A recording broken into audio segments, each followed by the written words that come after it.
I use yoga just as much as I use food when I'm working with clients dealing with anxiety, depression, or other mental health struggles. Yoga isn't just about stretching, it literally changes your chemistry.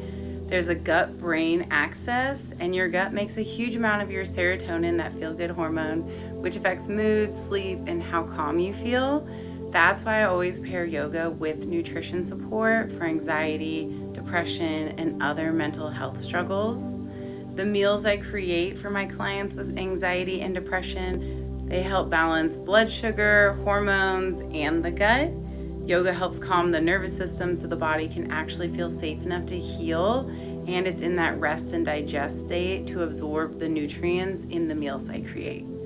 Together, they're some of the most powerful tools I've seen for emotional health and healing. A few years personally after I got clean, I found yoga as a military spouse. I was going to free yoga classes on post for military families because I couldn't afford yoga. And that's when I really fell in love with yoga. Since getting clean, my mind raced constantly, and I carried so much anxiety. My holistic therapist at the time actually loved that I decided to go to yoga because it gave me a place to sit with my thoughts, even if they were uncomfortable, instead of running from them or reacting to them, maybe trying to cover them up and numb them with other substances. On my mat, I learned that noticing my thoughts, feeling them fully, and breathing through them was often the worst they were going to feel. And that just helped me know that as I move forward, if I could just stay for a few deep breaths, usually I felt a lot better on the other side. Yoga slowed me down enough to sort through what was in my head, letting go of the thoughts that didn't serve me and expanding the ones that did.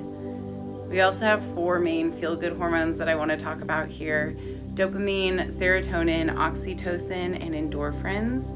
And doing yoga allows the body to produce all 4 with just one yoga practice, which I think is pretty cool. I didn't know this when I started either. Dopamine shows up when you learn something new or complete a yoga class, that to-do list check. Your brain loves that I did it moment.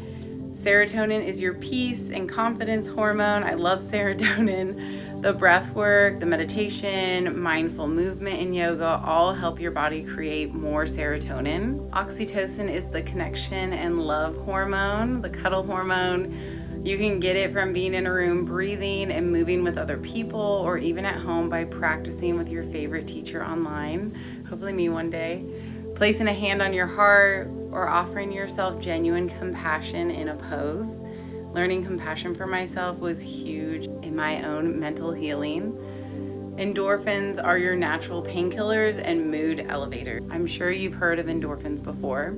Those come from physical practice, the circulation. If you do heated classes, it increases that. And of course, the effort you put into your practice.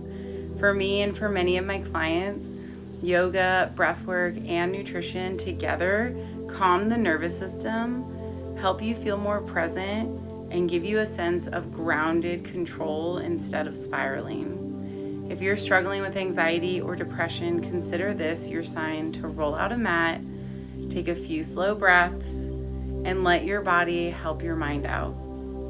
Comment below if you want me to share more breathwork and short yoga practices here. I'm Chef Kimber, feeding happiness from the inside out.